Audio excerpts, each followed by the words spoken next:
ningependa kutoa shukrani zangu kwenu ninyi nyote ambao mmehudhuria leo, na katika uwalishi wangu nilitoa ahadi moja.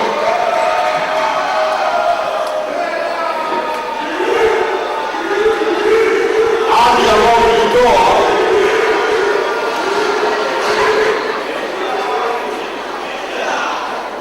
ni kwamba hii hotuba ya leo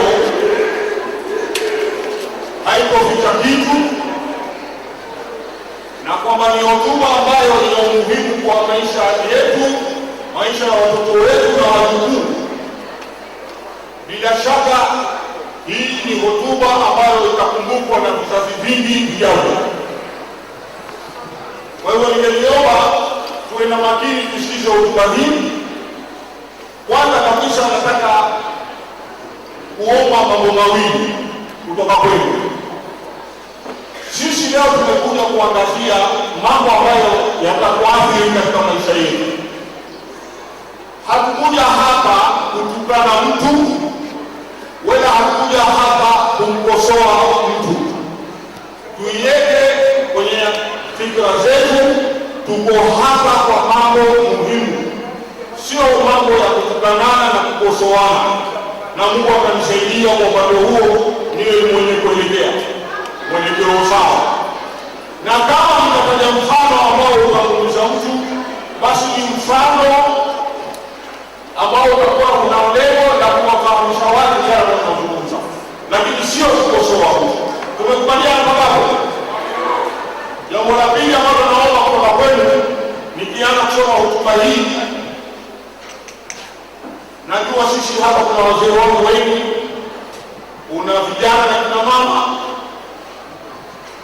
Kitu muhimu ni kwamba itakuwa uzuri yale yote tunayoyajua kuhusu siasa tujaribu hivi sasa tuweke kando, maanake hapa tunazungumzia swala la siasa, mfumo mpya utakaoongoza watoto wetu na watoto.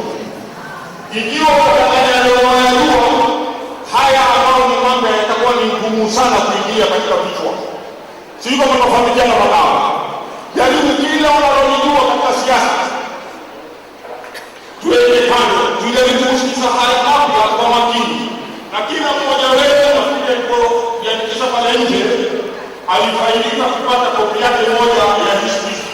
Madhumuni ni kwamba kwa kusikia ili kusomesha kwenye maisha kwa kuwewe kufuatilia, ama ukele nyumbani za zili kuitalii, na ningeliomba wajani kwa majena hii kopi itakuwa ina faida kubwa hiyo kwa nyumbani kwa kupata jirani na pia pale uisoma ile. Sawa? Speech hii natumai itachukua kati ya dakika 45 mpaka saa 1 kuisoma. Tutaeleza zile shida ndani ya hii speech ambazo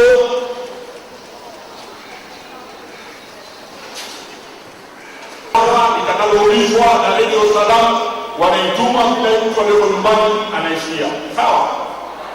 Unaweza chukua dakika moja utumionyeshe yule ambao unamjua, lakini na yeye afukue Radio Salam kwa wakati huu. Kwa hivyo hii speech itachukua dakika 45 mpaka saa 1, wakati ambao tutaeleza yale matatizo ambayo yanakabili Mombasa, siasa ambayo ilikuwa ikitumika, halafu tutaeleza weaknesses ambazo wananchi wanatakana warekebishe. Mwishowe tutaeleza mambo 10 ambayo yanaweza kubadilisha sura ya Mombasa ili watoto wetu na vijukuu wetu wapate kufaidika na huu mji. Hayo ni mambo 10, sio fikra yangu au nilidana nitafikiria. Sitaki kuchukua jukumu hilo. Hii ni research ambayo ilikuwa funded na World Bank na IMF, na baada ya kufanya research yao walichagua miji fulani mfano wa Mombasa ambayo ilikuwa nyuma kielimu, kimaisha na kadhalika, wakaleta hii miundo ya mambo haya 9. Na ilipofanikiwa hayo mingi kwa muda mchache sana yalibadilika, na yalikuwa topo. Hali ya umaskini, viwango vya maskini viliinuka vikaenda chini kabisa. Sikiza hayo mabotisa, halafu kila mmoja hapa anaona, ama sio kila mmoja anadini anafikiria na ameona yana manufaa kwake. Una uchaguzi wa 2030, nyinyi wenyewe mtaamua kufuata mambo gani. Bismillahirrahmanirrahim. Naanza hotuba yangu mpya, na mwakani 2013 tutakuwa na uchaguzi mkuu kutekeleza muundo msingi mpya wa serikali za ugatuzi. Matarajio ya watu wa Mombasa ni kuwa na uongozi mzuri. Hiyo ni kweli, tunatarajia uongozi mzuri, lakini hili lahitaji kupatikana kwa kiongozi mwenye maono na uwezo wa kuratibisha na kutekeleza nyanja au njia za mikakati ya mageuzi. Hivi miaka ya nyuma ama ya majuzi kumekuwa na uzoefu mkubwa kunasibisha gharama dhidi ya bidii na uwekezaji, mapato ya haraka ikifinika fikra mbadala za mbeleni na kule kujitolea kwa watu. Kiwango cha maisha kwa mtu wa kawaida Mombasa hakina tofauti na kile cha miaka 50 iliyopita. Muhimu ni kiwango cha kutosheleza tu.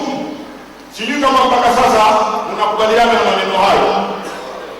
Kiwango cha maisha kilichopo Mombasa leo ukifananisha na tulipopata uhuru miaka yale ya nyuma 50, bado tuko kwenye dhiki. Ni kweli ama uongo?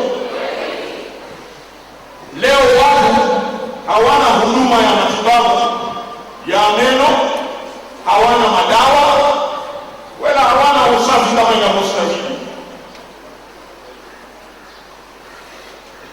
Bayana ya mapato kwa kila kichwa yatamausha, na matarajio ya kuishi kiumri ni takriban miaka 49. Kwa nini isiwe hivyo? Ukweli ni kwamba hali ya umaskini imetujaa. Wana magonjwa kama ya sukari ama ya presha, wakienda kwa daktari wanaandikiwa tembe ambao wanahitajika kutumia kila siku mara 7 kwa wiki. Wewe uko hapa hapo katika hali hiyo, wewe wanaweza kujitosheleza, na hili kumaanisha ni wangapi hapa wanaweza kutumia hizo dawa za sukari ama presha kila siku? Wewe ambao tunaona akitumia Jumatatu inabidi arudi mpaka Alhamisi kwa mzee mwingine, kwa kuwa hana pesa kununua ile dawa. Ikiwa zitaendelea kuchukua hizi zinazohitajika, inamaanisha afya yako itazoroteka na mauti ndio hayo. Na ndio maana kiwango cha maisha hapa Mombasa kwa watu wengi, kwa wananchi wa kawaida, inakuwa ni miaka 49. Umri ni kigezo muhimu sana kinachotokea sana kuimarika kwa nchi, uchumi na usalama wao. Sikizeni kwa makini. Vijana ambao wamezama katika lindi la umaskini hawana ajira ya kutegemea, hivyo basi wanakuwa chombo cha kutumiwa na wanasiasa matapeli. Tukubaliana nao? Sitayaona kwa kweli. Watoto wetu hawana makazi, wapo ndani ya lindi la umaskini, na watoto wadogo wanaenda kutamani, ama sio?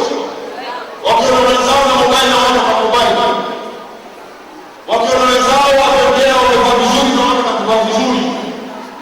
Hii ni sababu moja ya kuwafanya wale wanasiasa ambao hawataki kusaidia hawa vijana kuwafanya nini? Kuwatumia. Na vijana wetu bila kuendeleza zaidi wanatumiwa vibaya. Inatosha kulinganisha hali ilivyo leo.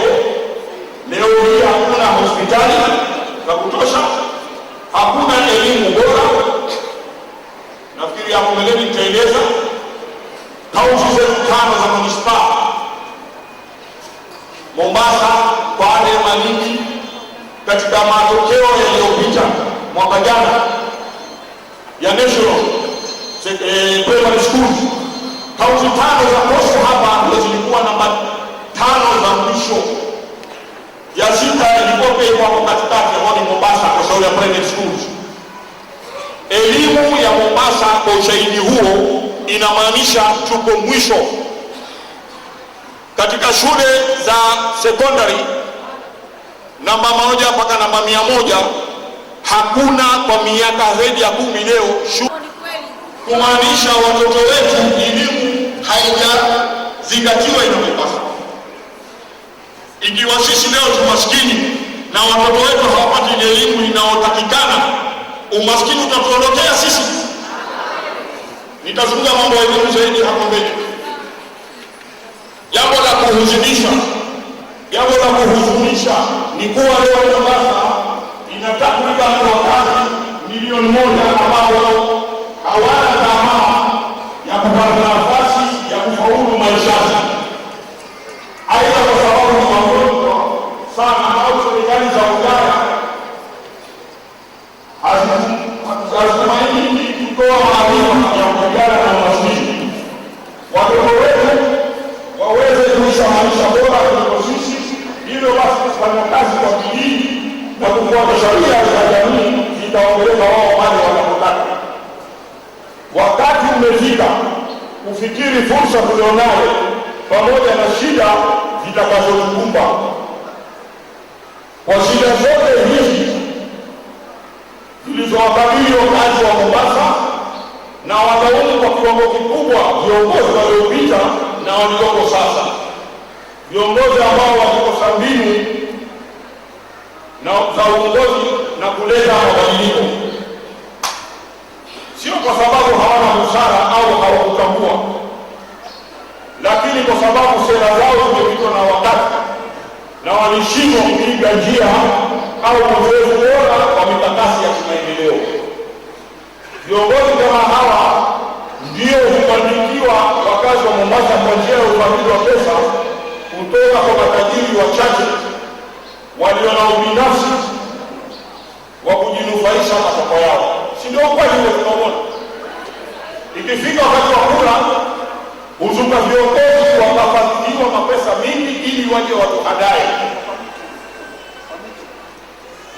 Miaka 5 ukisikiza Radio Salam, Radio Rahma, Radio Jambo, ukisikia kila station ya radio watu kina masimu wakilalamika. Miaka 5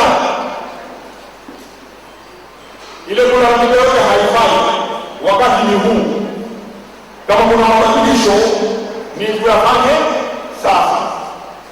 Ni maombi yangu kuwa uchaguzi wa 2012 lazima uweze kuinua kiwango cha uchumi mashinani ili kutosheleza mahitaji ya wananchi na sio tu kutekeleza matakwa ya viongozi wachache. Wakazi wa Mombasa, ni nyinyi muniambie kama wakubaliana na haya au la.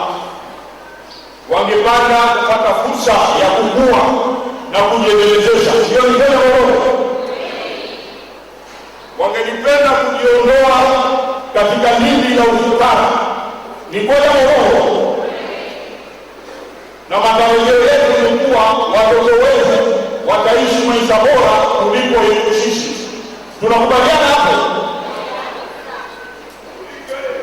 Kila mmoja wetu ana haki kufika anapotaka, kuwania cheo anachotaka kupitia bidii yake na kutii sheria za kijamii, na sio ufadhili wa tajiri mmoja fulani.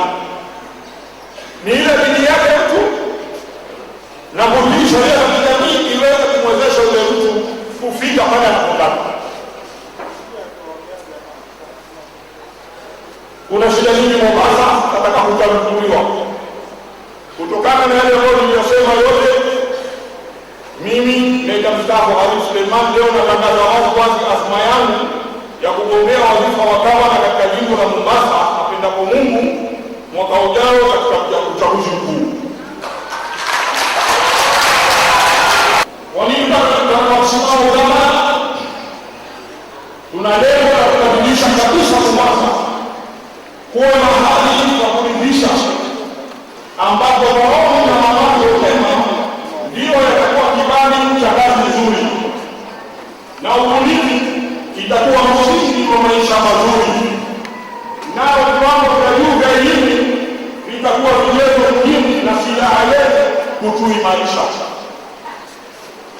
Tunayataka hayo. Wengi wetu hawaamini kuwa haya yanawezekana, lakini lazima tukubali kubadilisha kasumba ya kwamba eti watu wa Mombasa tuna laana ama bahati mbaya. Shida zetu ni za kujitakia sisi wenyewe. Kwa hivyo tunaweza kuzitatua sisi wenyewe kwa roho, na binadamu anaweza kuwa zaidi ya vile alivyo, na akili ya binadamu pamoja na hali yake huweza kutatua kinachoonekana kigumu. Naamini kuwa yawezekana.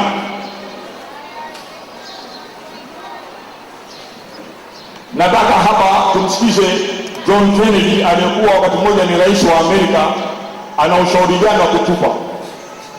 John Kennedy katika saa unono wa urais huko Marekani baada ya vita vya pili vya dunia alikuwa kama ambaye akutokea mtu mwingine katika sayari wakati huo, akawahesabu kwa ufasaha kufanya kazi, kufanya wazi msimamo wetu na kawaida hatima. Hotuba yake ina ukweli kwa majaribio yetu na mateso hata leo. Maneno yake inamnukuu wasema, kwa hivyo tusiangalie tofauti zetu, bali tugeuze mtazamo wetu kwa umoja wetu na mbinu ambazo zitatuondoshea tofauti zetu tulizonazo. Na ikiwa hatuwezi kuziondoa tofauti zetu, angalau tufanye dunia iwe mahali bora salama kwa maisha. Jambo la msingi ambalo sote linatuunganisha ni kuwa sote tunapumua pumzi moja. Sote tunapumua pumzi moja. Na sote tunaendelea mustakabali mzuri wa watoto wetu. Na sote hatuwezi kuishi milele kuswezi na mafaa. Wena mwao. Katika hali hii ya wawasa kuwa sote tunapata wawasa siwe. Sote tunavuta pumzi moja. Sote tunatarajia maisha mazuri wa watoto wetu. Ikiwa wewe tajiri au maskini unavuta hewa moja, uwe moshi, uwe mweupe, unavuta pumzi hewa moja. Ikiwa wewe ni Muislamu, mwingine na Mkristo, tunavuta hewa moja ile.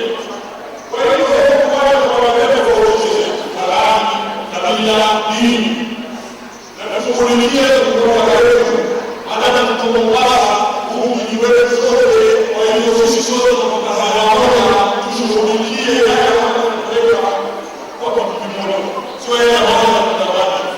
Ni kweli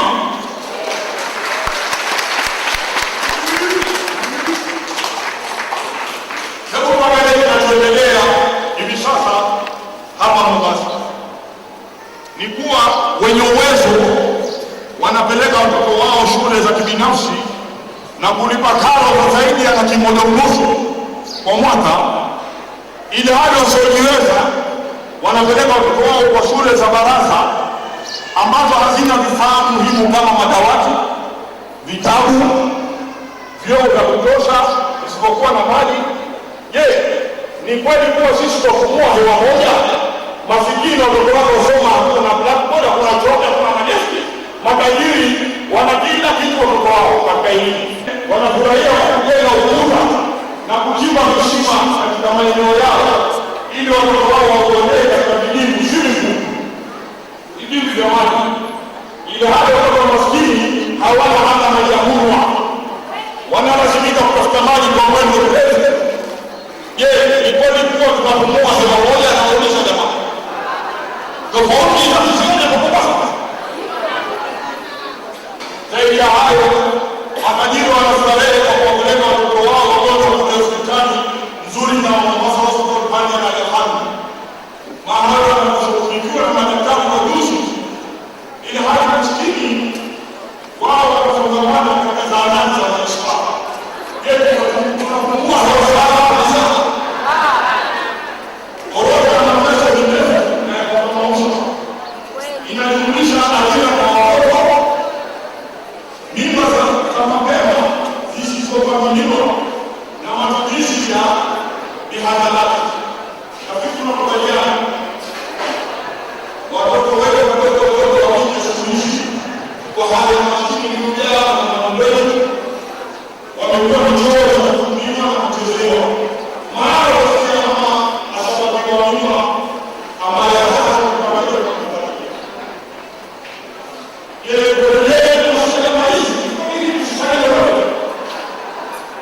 mfuko mweusi ili isipigwelege na maskini ikaleta madhara. Haina haja ya kusema mengi. Ikiwa ni hivyo, jamaa, mpaka sasa vile tulivyokuwa tukiongozwa, hao viongozi wetu wametushughulikia vipi sisi masikini? Katika nafasi za kazi zinapopatikana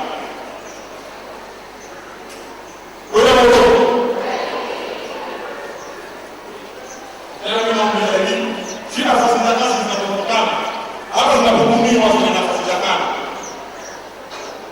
Viongozi wetu wasikia hata kanuni yake ya mimea, yake ya chama na maji, yake ya chama na nini. Hali inakuwa na vipi yetu juu ikiwa ubinafsi kama huo kwa viongozi. Kwa miaka mitano watu watukanana tu, watukanana kwa wasanii. Hasa tukifikiria maskini wameishi bila ya maji. Shida ya maji ni miaka mitano iliyokwisha ilikuwa hali gani? Jambo la kusikitisha ni kwamba kuna zahanati kliniki hizi, zisikizeni habari yake. Kuna zahanati 24 katika manispaa ya Mombasa, lakini ni 4 peke yake zinazotoa huduma, tena huduma hafifu. Huku zilizosalia 20 zikiwa zimefungwa kwa zaidi ya miaka mitano iliyopita, kwa miaka 6 huko. Ni daktari mmoja tu kutoka hospitali ya Makadara Coast General ndiye aliyehudumia baraza lote la manispaa.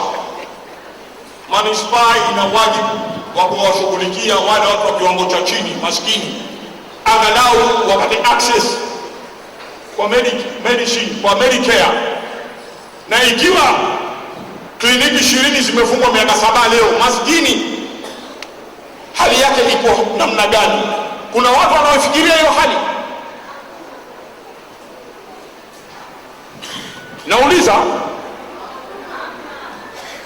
Na kama hatuoni kwamba haya ni katika yale mambo ambayo yanaendelea kila siku na ni dhulma na kwa yataka kubadilishwa, basi nasikitika, tuko hatarini.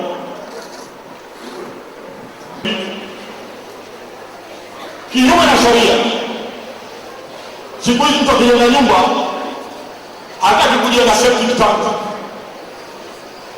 anatia popu kutoka nyumbani kwake, anapeleka maji ya chooni, maji machafu, maji mikojo moja kwa moja mpaka kwenye mabomba ya maji ya mvua barabarani. Ama unaona yale mabomba ya maji ya mvua ya kuogope hayako sisi. Siku za jua kali, ile harufu na mvugo unaotoka ndani ya yale mashimo yatakuja kutengeneza ile hofu ambapo hatujaziona kwa maisha yetu. Kuna maradhi sasa mingi ambayo hatuyaelewi, na kuna maradhi mabaya zaidi ambayo yanatukabili. Kwa hiyo kuna maeneo kama yale ya Kibongoni, viongozi wa Chakolete yanakwenda kurusha uchafu wote, kifusi chote kinatupwa baharini. Kwa sababu kimataifa ni kwamba lazima tusikie mwanzo kufanywe treatment. Kifanywe treatment ndio kitupwa baharini. Samaki tunaonunua kula, tuwe na hakika ni samaki ni afya nzuri, sio samaki za kula maradhi mengine kutoka kwa waliotumia vyombo yalivyokuwa. Na isipotibiwa, sijui kama tunaiona ile hatari. Maradhi bila sampuli yametuzunguka. Wajua jambo la kushirikisha kuna mambo mengine madogo madogo.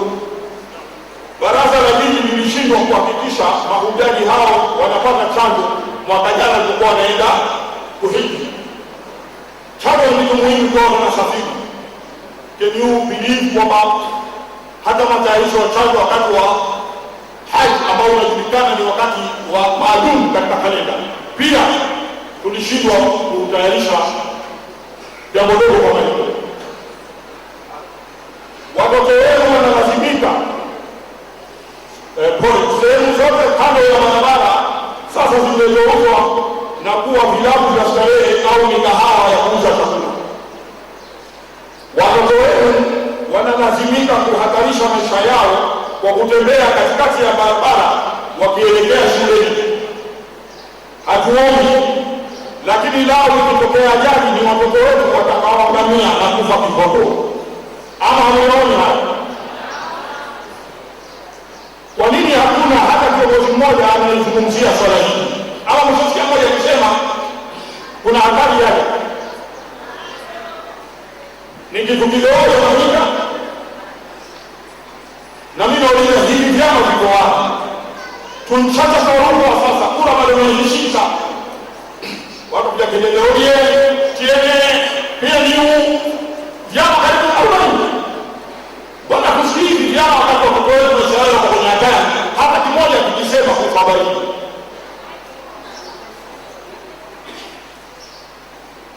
Hivi vyama havitilii nguvu masuala ya watoto. Kwani kazi ya hivi vyama ni wakati wa kura peke yake. Halafu baada ya hapo hakuna kazi kufanya. Na wauliza, na ni masuala ya muzingatie wakati wa kupiga kura hapo tunatii. Na isitoshe viongozi hawa wa vyama vyao watakujia katika uchaguzi wa mwaka 2013. Tayari viongozi hawa washatangaza nyadhifa watakazogombea. Tayari washatuonesha ubora wao. Ni jukumu letu kukumbuka kuwa mtu hawezi kumfanya mtu kuwa bora zaidi ya alivyo. Kwa hiyo ukifungua gazeti la leo la Daily Nation headline zimewekwa picha za ma-MP wetu karibu 18. Wote washajitangaza. Mimi nataka cheo hichi kama na seneta. Wakijibu na maswala mwanzo, alafu ndio wajitangaze kwenye magazeti. Kuna mambo. Wapendwa wakazi wa Mombasa, natumai mmejionea kwa macho yenu kwamba tunaishi katika hali ngumu, na nyinyi si wageni kuikuza hali hii. Na la muhimu ni kuwa sote tukubali tutapatwa na mauti. Si muda mrefu, ikiwa tutamnyima maskini pumzi ya kutosha ya kupumua, basi watatuvamia na kutupora maji yetu katika visiwa na vijiji vyetu. Je, usalama wetu utakuwa wapi? Tayari wengi wanaonesha hasira zao kupitia njia tofauti. Wakazi wa Mombasa na Pwani kwa jumla hawataka kujitenga kutoka Kenya. Mimi ndivyo ninavyoamini, hawataka kujitenga. Sikizeni. Lakini kundi la Mombasa Republican ni mfano wa kukata tamaa, kukosa matumaini na ukosefu wa kuona maendeleo ya maisha ya usoni wa watoto wao. Ni kwenda uongo. Hii kelele kama tunataka polisi Kenya, polisi nini, hatuimishi mikono, lakini ukweli ni kwamba watu wa Mombasa na Pwani wamekata tamaa. Na wala hatuoni matumaini ya siku za usoni za watoto wetu. Hali ambayo sisi tuko na baadaye itaonyesha kwamba hali ya usoni ya watoto itakuwa mbaya mara 6 kuliko hii yetu tulionao leo. Na kwa sababu tutakazozonisha kwa watu.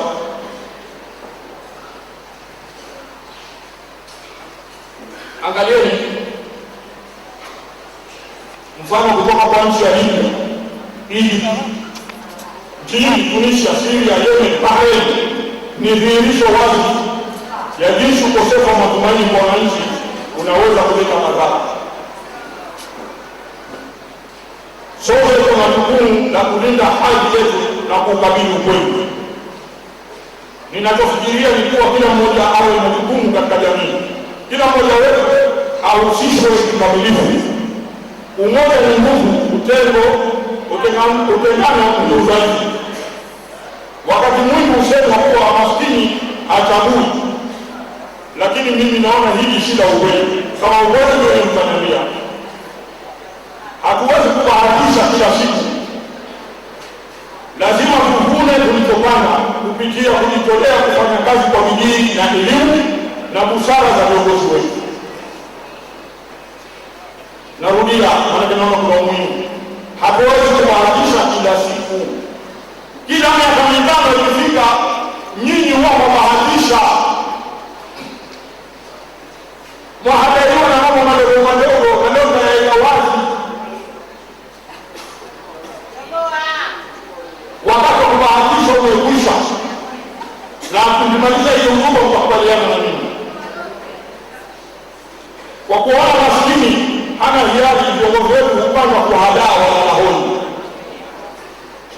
Ni wazi viongozi wetu, ni wazi ikiwa mgombezi wa ugavana atatangaza hadharani ya kuwa atatumia kima cha zaidi milioni 250 katika kampeni zake pekee, basi hiyo ni hadaa tupu. Nataka mwelewe hapa. Tayari nafikiri mmeasikia viongozi wakishindania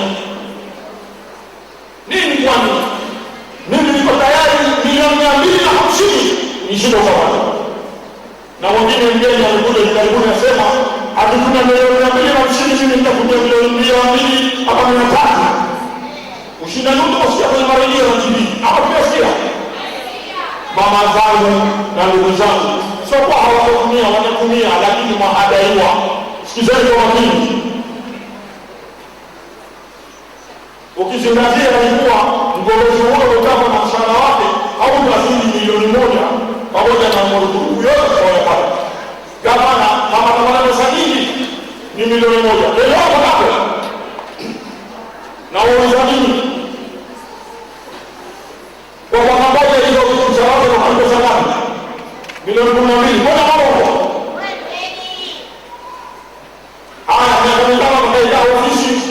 Ni milioni 20. Mbona hapo?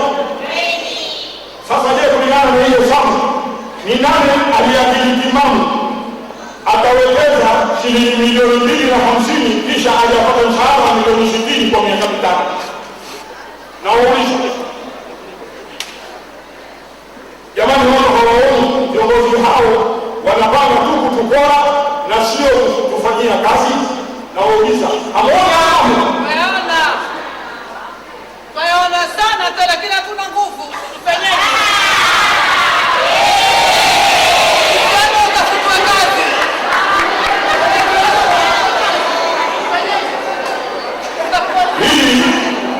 Hili si jambo la kupuuzwa hivi, kwa sababu linahusu hali ya maisha ya watoto wetu na vijukuu vyetu.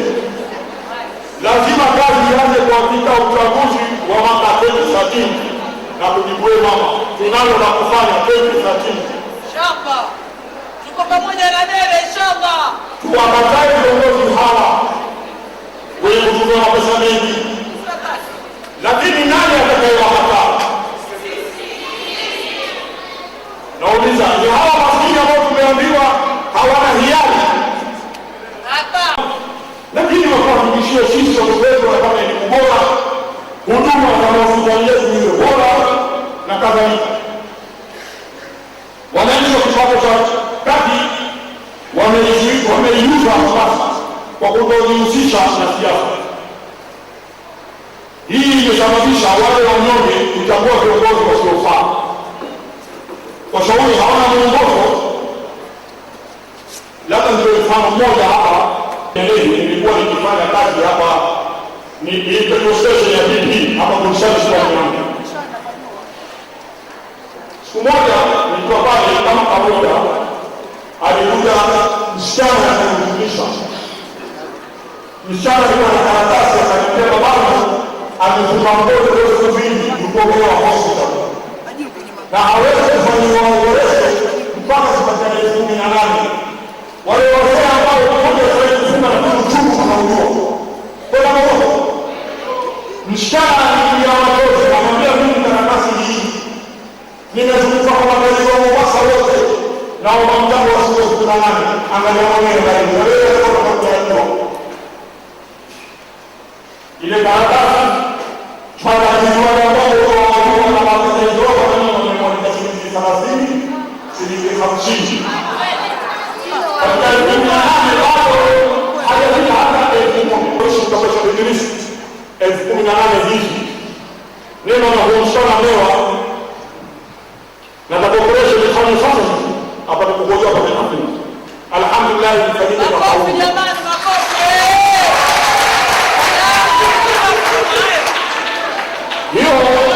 Hiyo hapo ni nusu wa story. Alafu sisi tutalia na mtapiga makofi.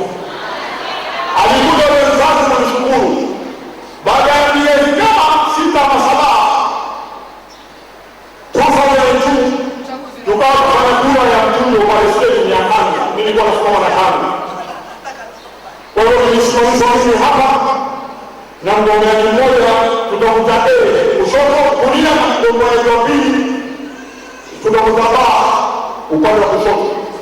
Tulisomeshwa mlango, kila anaingia anaambiwa wataka kumpa kura yako leo nani? Kama ni Mjahali, nenda upande wa kushoto.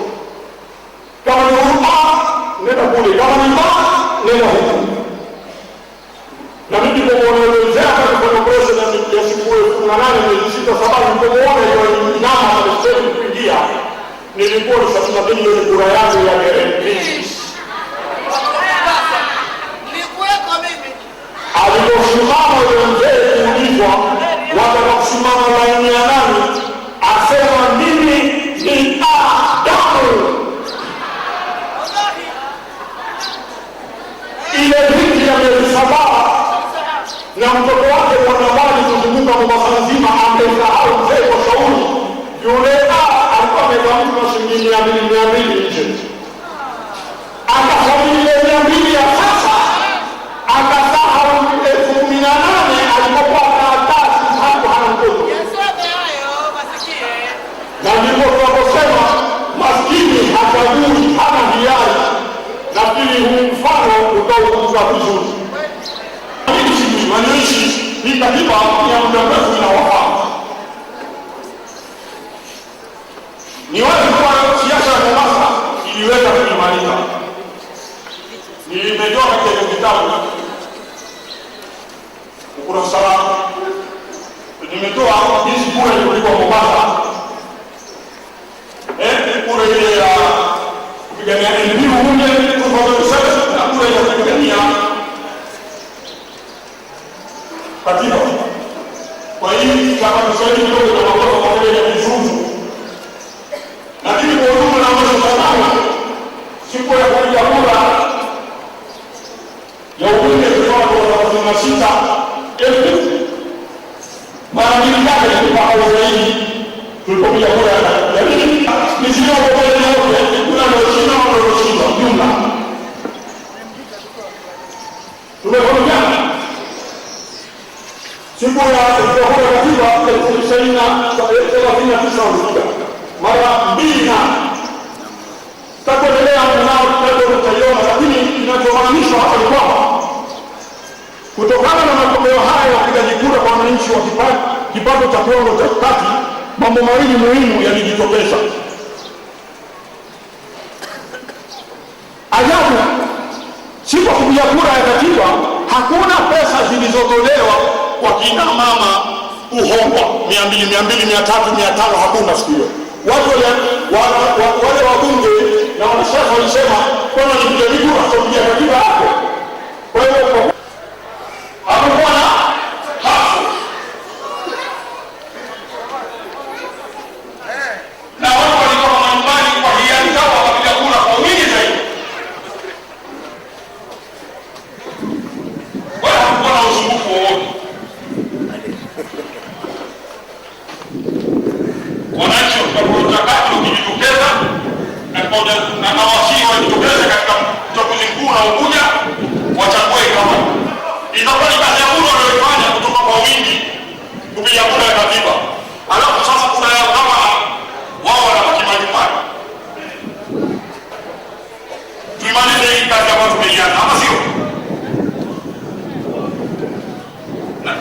Na ifananisha katiba mpya. Ninaonelea sasa ni wakati wa kuitangaza kidogo kwa lugha ambayo tutaifahamu. Nini maana ya katiba, nini maana ya gavana? Kwa hiyo katiba ni chombo tu. Hakuna mtiani. Aliye na elimu na uzoefu wa kuiongoza naye ndio wale ni gavana, ndio captain wa meli. Ikiwa hatutakuwa macho, basi tutachagua gavana mzembe aiongeze meli yetu hii mpya. Ni hapo katiba mpya, katiba mpya itazama na itashindwa kufika ng'ambo ya mafanikio. Mama zangu, wazee wangu, ni uchungu gani ununue gari brand new, hujaliendesha wewe mwenyewe ndio gari, umpe mwenzako, umpe dereva ende akanigonge right off. Leo tumepata katiba mpya, meli mpya, brand new Titanic. Tunataka itutoe kutoka kwenye janga la umaskini ili tukimbize kwenye utajiri.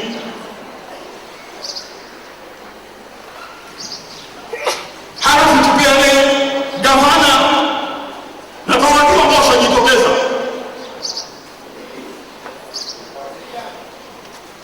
Mamangu, tuko kwenye hatari, ndugu zangu, tuko kwenye hatari. Ndipo mimi husema hii kura inaokuja 2013 tuinuilie ile ni kura ya nani? Ya watoto wetu na wajukuu.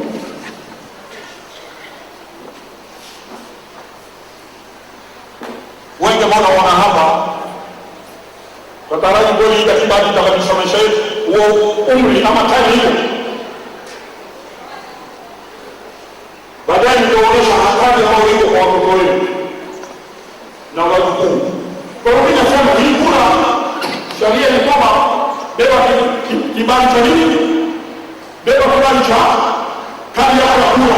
Kuna mtoto atakayekuwa mwangalia na ule mjukuu, kisheria hawezi kupiga kura. Wewe mama ama baba ndio unampigia kura yeye. Akizalilika miaka 30 ijayo atamleuna. Atakayekuwa amemdhulumu na mtoto ni nani? Wewe unapata 500 kupiga ile kura. 500 baada ya wiki kuisha, lakini yule mtoto miaka 30 ijayo hapata elimu. Ni dhuluma unakuta dhuluma kwa watoto wenyewe.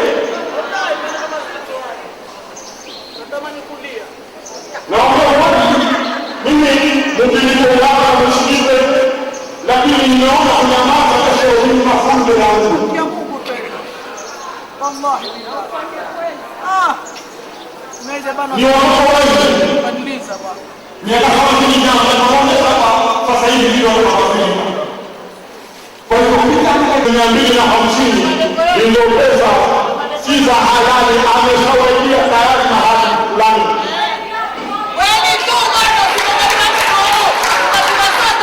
Yale kliniki 20 pia tulikuwa kwa manispaa, huwa kuna baadhi ya milioni 350 kuhudumia zile kliniki. Basi mjue mkipao 500 ni zile za kule zile zinyakuliwa kwa japawa kwa njia ya huku, yeye hana hasara ile wao. Hata kama Mungu atamshinda mtume mshindilie. wewe hauna akili, kuna watu mashallah waona akili, labda kuna sasa mjinga hata kwa watu wanaomba 500 kitu nani atapawa ama 2000 ama 3000. Ona akili wewe. Mimi wana usimama hivi naona tunapokuwa tunakuwa kubwa. Takichukua kwa hodari. Ataona wanasiasa waona nini wapumbavu wazembe wa mwisho. Alipojitokeza atakusimama. Na mtu ndio wanasema.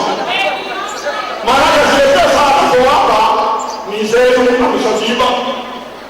Na zile pesa zitakuisha baada ya wiki, lakini mtoto wao atakosa elimu bora, atakosa hospitali na mengi kidogo. Miaka 30 kama nyinyi sasa watumia tembe ya presha Jumatatu na Alhamisi mwezi kununua kila siku, watoto wenu watatumia tembe moja kwa mwezi. Hebu kuna maji kidogo kwa sani yako. Ndio kila kitu kwenu.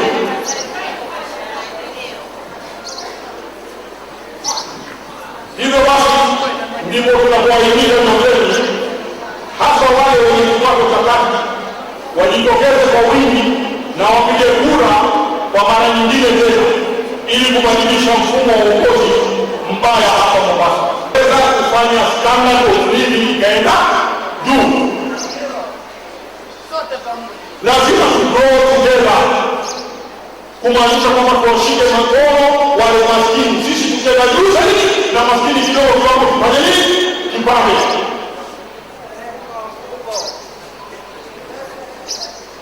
Nikichaguliwa kama gavana wa Mombasa, nitaendeleza mambo muhimu ya kuwakala ili kuimarisha kiwango cha maisha cha wakazi wa Mombasa. Huduma kwa wananchi ni lazima imarike. Watu lazima wapate huduma bora ya afya ili kuishi maisha marefu kuliko mwanzoni, tena kwa gharama ndogo. Tutahakikisha hadhi na heshima ya mkazi wa Mombasa iko juu wakati wowote. Sitokubali nilivyotaka yoyote yule atakayekuwa katika jimbo la Mombasa kukosa heshima. Lao watoka hapa ukatembea jimbo lolote Kenya, watu watapata habari, watamtambua kwa ule mwendo wake na kifua mbele kwa huyo kutoka Mombasa. Bila hiyo kusema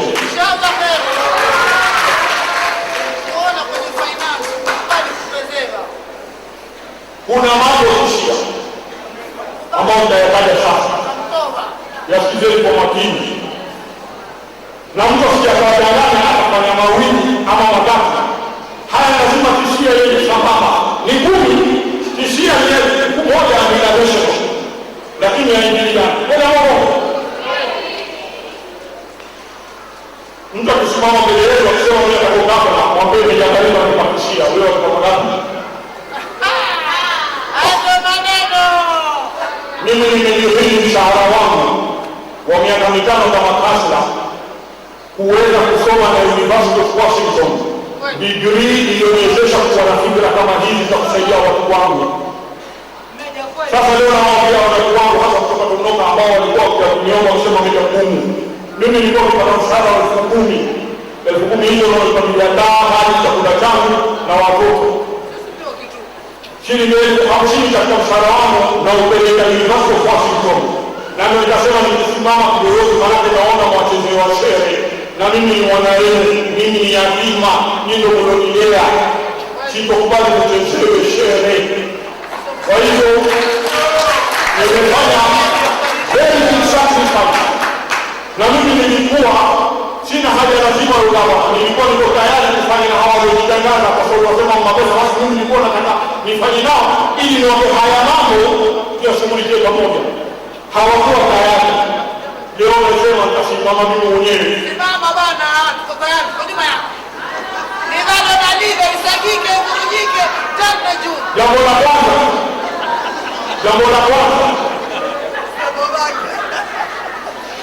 tutakuwa na mfumo wa pamoja kutokana na ugumu wa tatizo.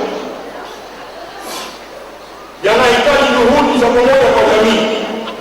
Sote, umoja ni nguvu, utengano ni udhaifu, na vile vile kidole kimoja hakivunjiki chawa. Waswahili wasema all of us are smarter than one of us. All of us are smarter than one of us. Na hili kuandaa mikutano na baraza mara 2 kwa mwaka katika kila eneo bunge ili kupata maoni na rai za wananchi kuhusu miradi na maendeleo. Tayari kuna mpango mahususi kwa swala hili. Tangu kuchaguliwa diwani wa Dondoka, nimekuwa nikiandaa mabaraza katika lokosheni ndogo 8 kwa miaka 4 iliyopita. Tena haya yote nilikuwa nikiyafanya kwa gharama zangu mwenyewe, pesa zangu. Ni vigumu kwa kiongozi yoyote kudai anafahamu shida za maelfu ya wananchi isipokuwa kupitia mabaraza kama haya. Muwe na hakika mkinichagua miaka 5 nitakuwa nikiwasiliana na ninyi katika kila swala linaloaffect life yako. Sio thubutu kujenga kitu na kufanya kitu bila ya kupitia katika haya mabaraza. Mfumo mpya wa siasa ni kuihusisha jamii na kuzungumza nao kuhusu kila jambo. Njia hii haitoimarisha tu hali ya maisha, bali wananchi wanapata fursa ya kuhusika katika kufanya maamuzi yanayoathiri maisha yao, njia ambayo inakuwa rahisi kwa kufuatilia matokeo. Hiyo ni nambari ya kwanza. Tumefahamiana tutafanya nini? Jambo la kwanza, mfumo. Nimesema tutakuwa na mfumo wa pamoja kutokana na ugumu wa lile tatizo tutakalo kutukabili. Najua kina mama na vijana wanataka kusikiza swala langu la pili, maanake nitazungumzia kuhusu ajira.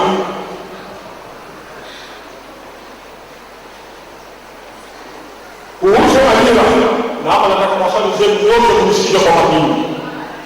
Hapa ndio kutanguka nitakosa kufa labda, lakini miaka 30 ijayo kutakuwa haya.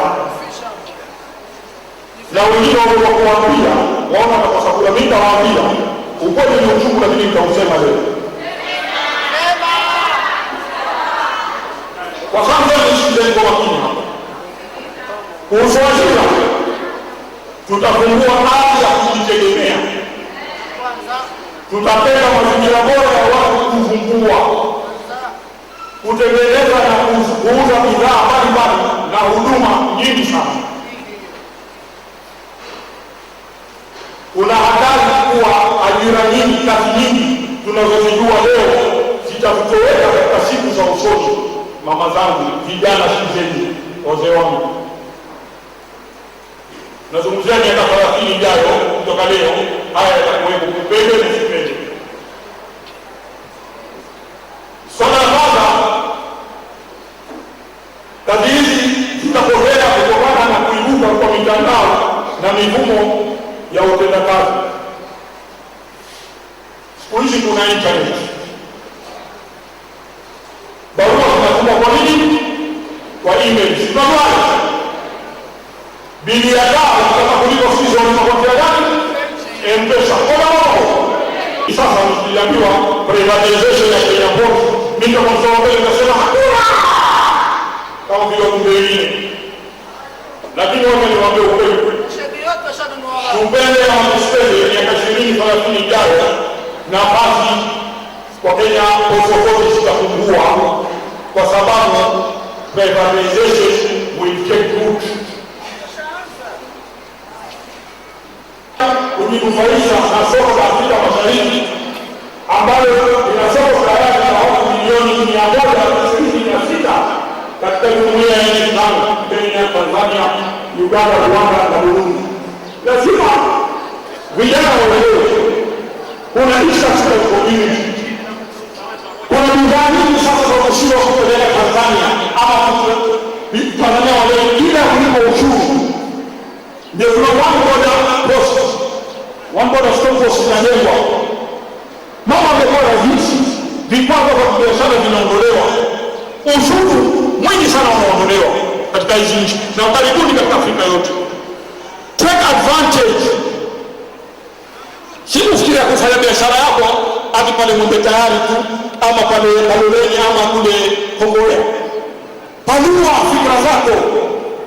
Tuna watu 126 milioni 126 katika hizi nchi tano katika Afrika. Nina rafiki yangu kijana mwenyewe sasa nasema ni sawa kuandika muziki.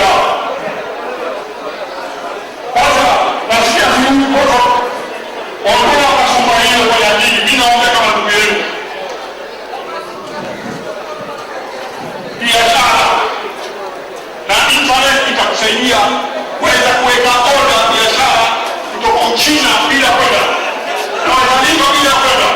Tuna break back speech tunalipa order. Mambo yamekuwa rahisi, ni kutokuelewa, ni kuwa viongozi wetu waliokuwepo hawataki kuwaelewesha. Kwa hivyo mfumo mpya utakimbia mkazo mambo haya, na nahakikishia kwa njia hii inatarajiwa kwa takriban vijana wetu 120 watajihusisha kikamilifu katika kufanya biashara kwa miaka 5 ijayo, na vijana wetu 120,000 watapata makazi kupitia biashara kama hizi. Nitajitahidi kutuma vijana wetu kwenda China kujifunza kuhusu uvuvi na bahari kirefu na ufugaji wa samaki kwa mizizi, na sasa kuzalisha hisa ya tani 7,500 za uzao kila mwaka. Kama watu wana watajivunia majani ya chai, kama watu wana watajivunia kahawa, kama watajivunia mahindi, na sisi tutajivunia ukulima wa nini? Wa samaki. Leo hii ni aibu Mombasa hii ukatamani samaki, mgeni akaja nyumbani ukatamani kumtikangia samaki, waweza zunguka Mombasa nzima usikopata hao samaki.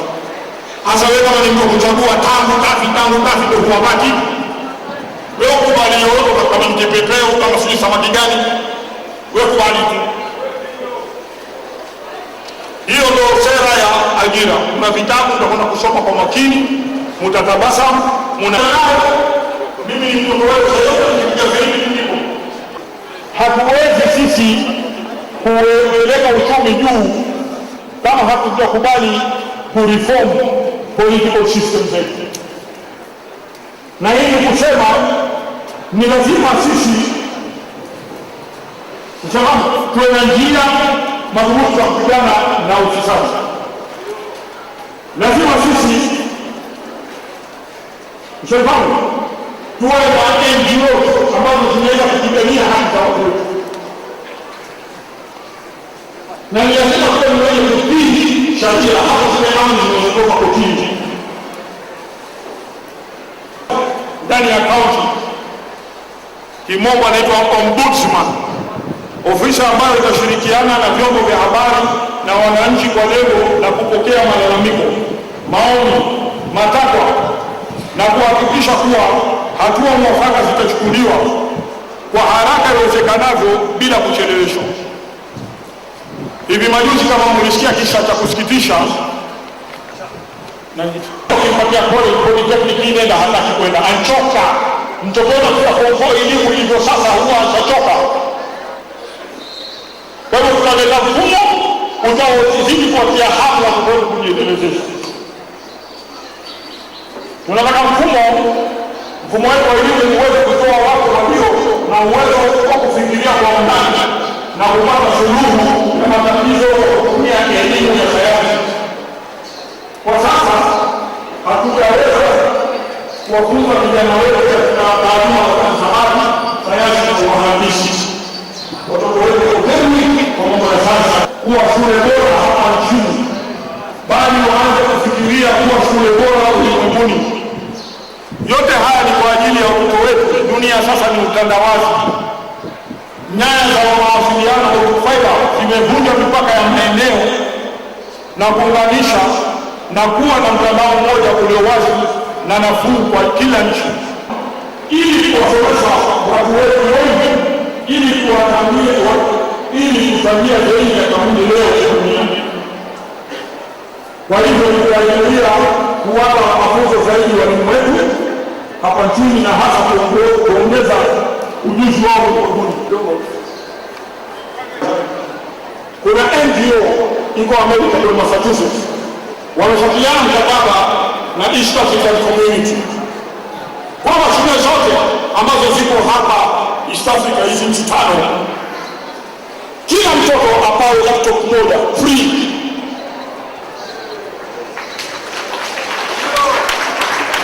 Tayari Rwanda,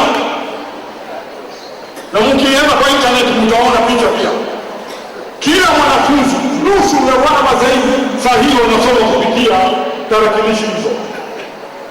Hapa Kenya kuna shule mbili za mabwenyenye ambazo ni private wanafaidika. Mimi nashangaa wakati wenzetu wao wameshafanya mikataba na kufuatilia kelele tuko baada ya Afrika hatuna viongozi wa Mombasa anafanya habari kama kwa msaidizi kama hali maskini anasoma kwa kawaida tu, sasa nyingine hata madawati hawana. Hii ndio ikaja hapa, mtoto wako kwa ile shule ya elimu na bure ama kwa ile klasi ya kidogo ya chini ataweza kufaidika na kupata elimu sawa na yule mzazi mwenye kuharamika na kimodorusu. Na mimi siku ambayo nimeandika barua zaidi ya 6 kutoa mapendekezo vile kama tunaweza kuziroa.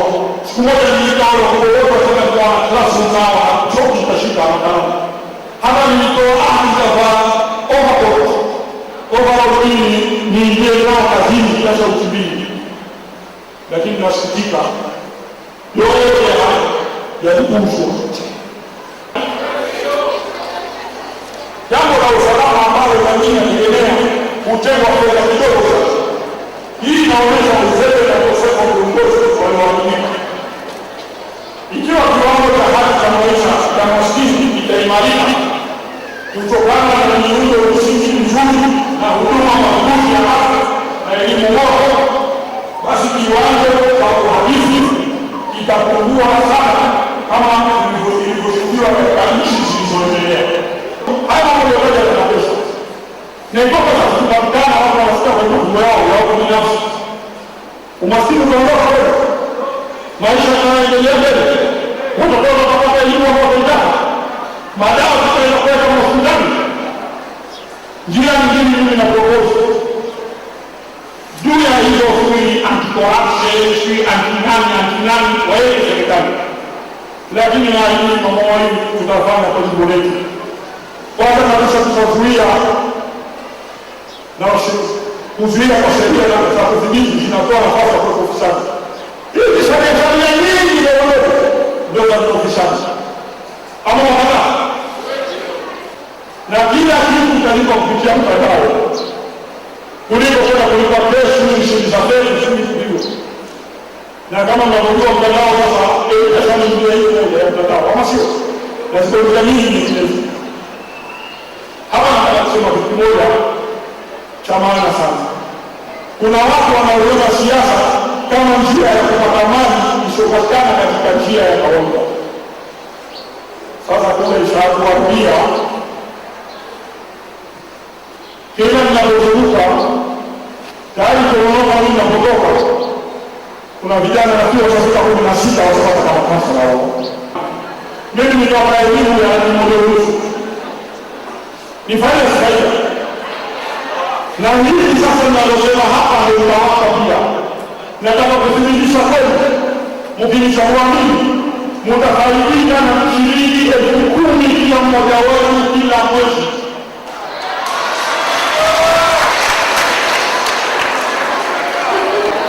Sikileni kwa nini hapa wanataka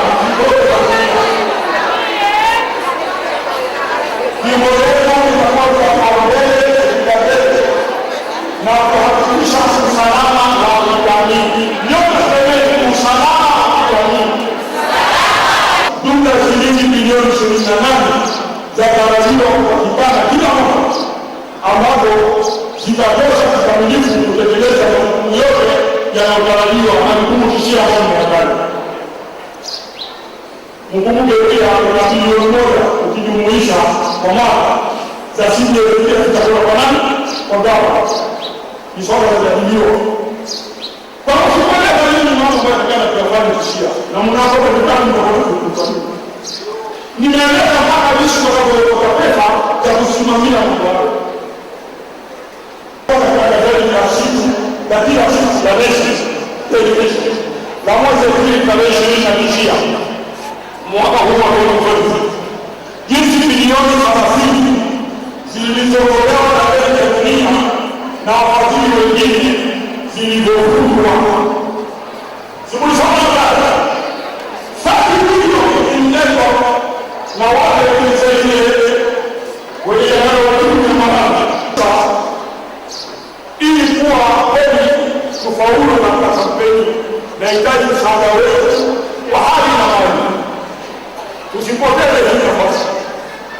Tayari ishasema kuwa nguvu zetu zote ni bora kuliko mmoja. All of us as matter is one of them. Kama sio? Lazima msaidie. Kama mtu wako mshahara wa diwani pamoja na mauzo yake ni dunia sana. Anahitajika kuwashughulikia wasiojiweza katika wadi yake na pia hakimu mahitaji yake ya familia. Kama diwani shibana na chochote. Kwa hakika ukizingatia mshahara wa bunge au waziri ni milioni 1.4 anazopata pamoja na marupurufu. Na hayatoki ushuru, hawana ushuru wa huduma. Anatokea diwani kama mtoa mambo hujui leo kutoka nacho. Anatokea diwani kwa miaka 5 ni mshahara wa bunge wa miezi 3.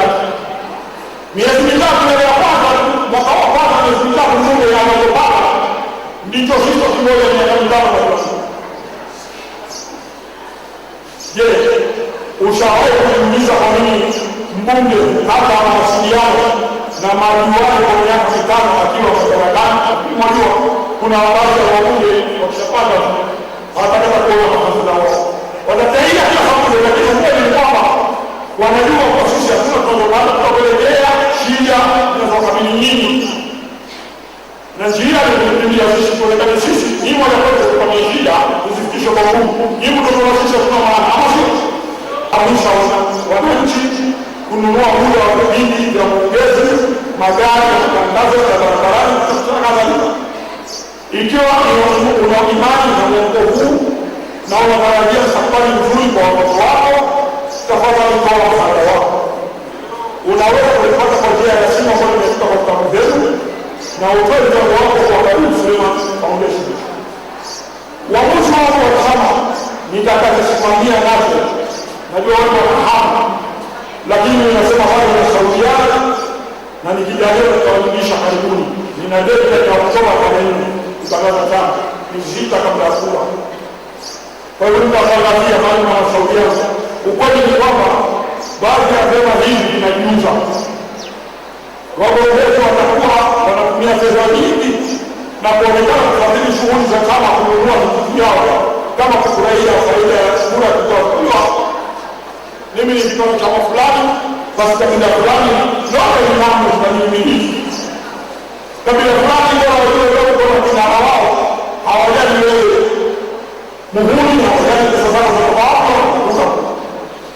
Hii ndio imefanya kutangaza chama mpaka hizi shida. Kwa hiyo ruhusa ni shauri yake. Kwa hiyo kukataa nimefuata shughuli na wazee wa TNA pia wananishauri nijiunge na wao. Nimewaambia nyinyi ndio mtakaoamua. Ninataka kuuliza nini? Tunazungumzia habari ya watoto wako. Lakini mimi natakaoumia ni wanafunzi wa wazee wa na watoto. Kwa hiyo nikisimama kwa mjani, hakuna mmoja yeyote mwenye ama nikisimama tena basi wale wengi ungana kupiga kura mtu ambaye hafai na hoja mbaya ambayo sisi amefanya mbele sana hata wewe kama fulani tunaona kiongozi anayofaa. Tunaongeza hivi kama vyote vilivyo kando kama ndio kabila kama nini ama tunazama, na ndio nikasema hii ujumbe utakumbuka miaka 30 ijayo na vizazi vingi. Na uuliza sio kwa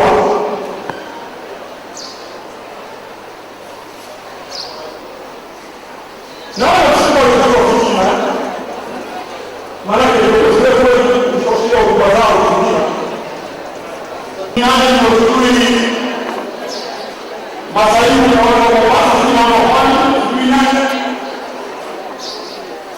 Mimi nataka kuambia sisi kama watu wa Mombasa tuwe tunazidi kwa haya kama malaika kubwa. Ukimchunguza kwa mmoja anakuwa mwanadamu. Mimi nataka nini wanasiasa ndio kuoa na nataka hawa wanahabari mnakujua sana pale jogo wa Machangamo, ofisi ya maji pale iliyokuwa imeshikana na East African Community. Kwa hiyo tunakujua pale kulikuwa na kiwanja cha msingi kimenyakuliwa. Nataka mkachunguze aliokinyakuwa ni nani. Tunao kwa nani? Alafu mje Mombasa akuwe kufanya biashara bei nusu yaingia kijini.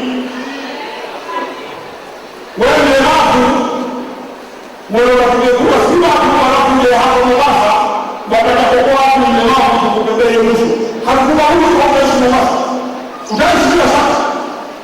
Kila unapofahamu kama vile social security you will not be entitled kama wewe kuchukua kupiga kura wapi Mombasa. Kama wanataka sasa na kwa zaidi ya miaka 7 afisa mkuu wa kuagiza mgogano wa bidhaa Chief Logistics, Director of Logistics, wakati huo ikishughulikia zaidi ya bilioni 15. Nilituzwa cheti cha kufanya kazi kwa uadilifu, na wakati huo wote nikiwa msimamizi hakukufanyika wizi wa aina yoyote. Mimi kwa tegemezi pesa zote za kununua hata mbili moja nguo za kwa chakula ilikuwa saini yangu ndio inafanya. Na kama kuna kazi ndogo kusujeti ndio wanakuja kuchukua. Nilichaguliwa mwenyekiti wa kamati ya fedha kule Manispaa mwaka 2008. Sikizeni. Wakati nilipochaguliwa baraza la Manispaa la Mombasa lililoorodheshwa hadi namba 86 kati ya mabaraza 175 katika utenda kazi performance contract. Tulikuwa na 86 sikiingia.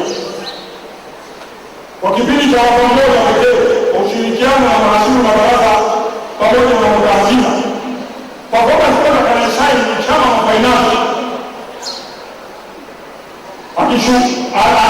anayetoa witness ni meya wa jiji, na katika mwaka wa mwanzo tukashinda kombe la World Golden Cup na kumaliza wana katika ligi kuu nchini.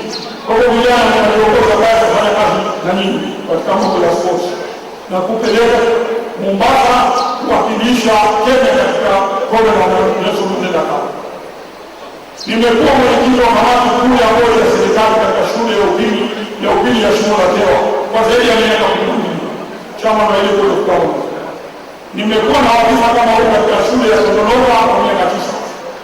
Nimekuwa pia mwanachama wa bodi ya elimu ya Mombasa kwa zaidi ya miaka 8. Education Board ya Mombasa District. Kwa hivyo napozungumzia mambo ya elimu ni kwamba nimeshafanya utafiti wa miaka mingi na najua hali za elimu na najua wewe shida kutokana na makaburi ya elimu.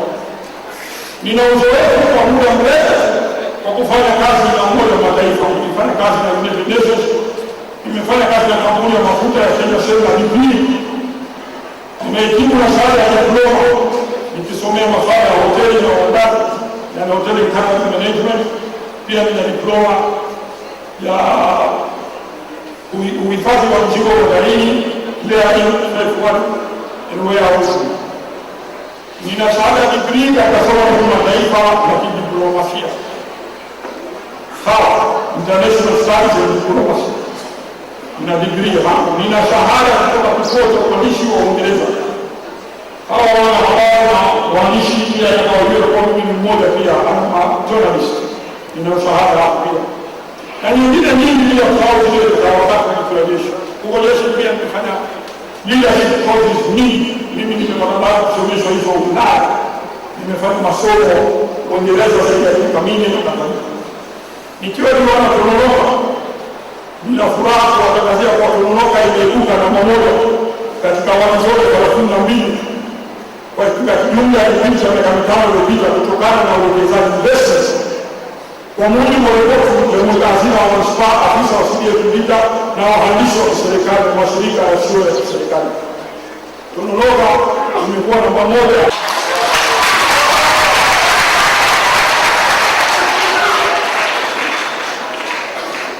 Mama zangu wazee, msikubali kupotoshwa. Msikubali gani? Sawa kwa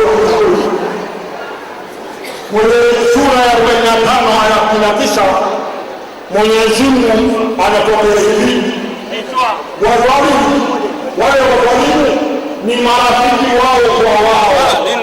Kwenye kuna mtu ambaye katika ni dhalimu, ukijiunga na yeye asikie na wewe ni dhalimu. Maana Mungu anasema wadhalimu ni marafiki wao kwa wao. Tujiepushe maana tusipokuwa urafiki na Mwenyezi Mungu. Msikubali mtu aliye awateke wewe kusakueleza hapa na niendelea katika mjikana kutoka.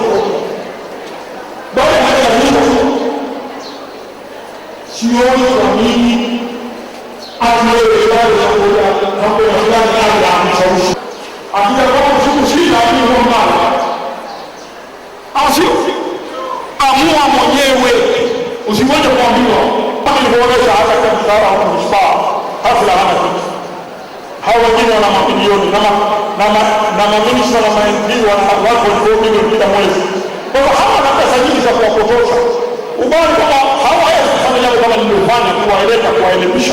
Kwa hiyo nataka kuyaona barabarani mwongea akili mwangalie na kuona roho ili iwepo kwa siku hadhara wa ndani ya yote hayo. Na kama Mungu anatusikia hayo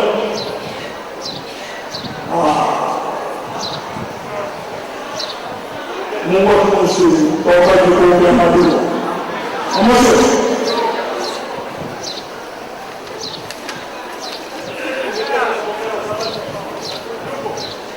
Haya ndio sema leo.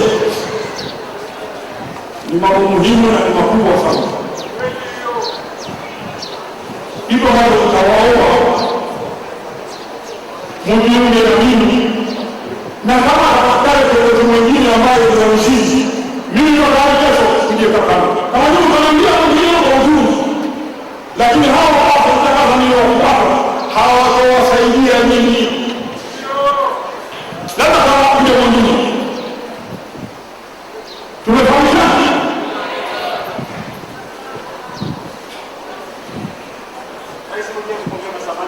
Mimi leo labda kwa mifano mingine atakuwa mtu fulani akainisa mshapo, lakini chini ya yangu wala chini ya yangu sio sawa hapo na mambo haya kusema kama yeye na utana kutana nini wanatokana kama hawana sera.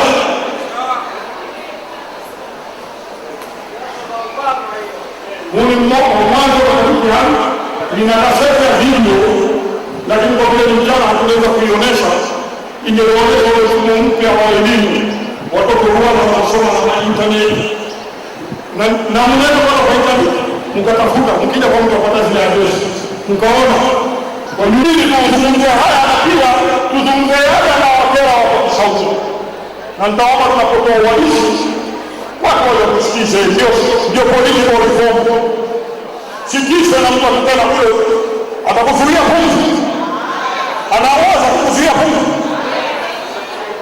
wewe angalau akampenda wako kwa 50 ya nyuma. Wangapi wale majumba ghorofa wanarejea kama swala siasa. Kwa hiyo wakati kutumiwa hakuna. Hapo wasema tu na leo tunasema ndio. Na hali zitakuwa kama mgogoro kwa mtu wa nikitoka chondawa nitakwenda mikono kwa kufanya kama huko.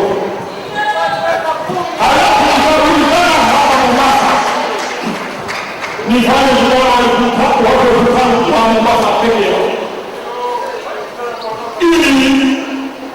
hii message ipate kueleweka na kufahamika. Nilionyesha hisabu na wawili na wakati wa ujumbe na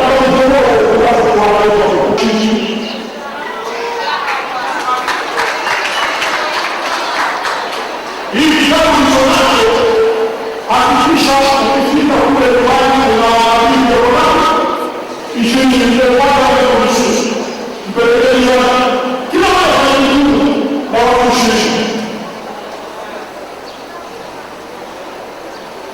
Mimi nitafanya ya kampeni nishoka mimi nimesema ila maisha ila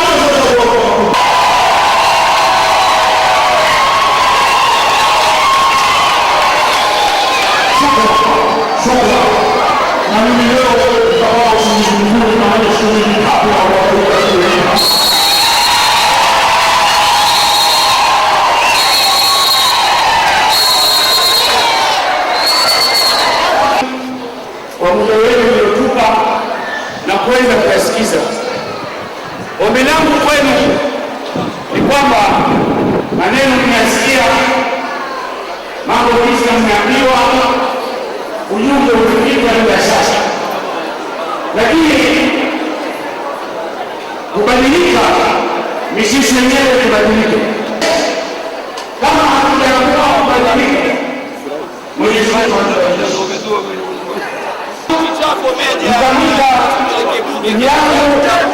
shehe yangu atoe kila kishukuru aombe dua kwa sababu ya sababu. Karibu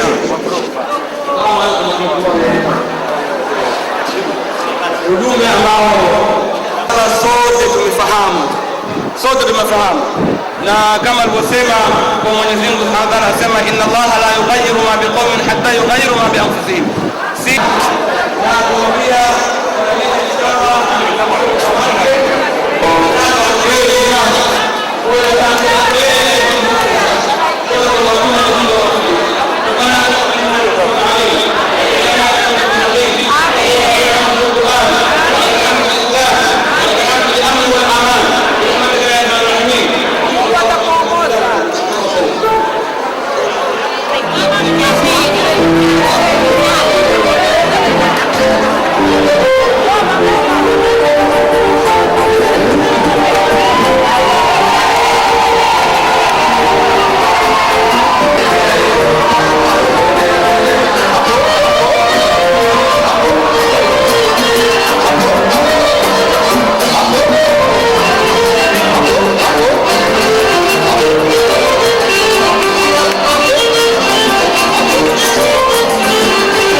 Mambo hamtaya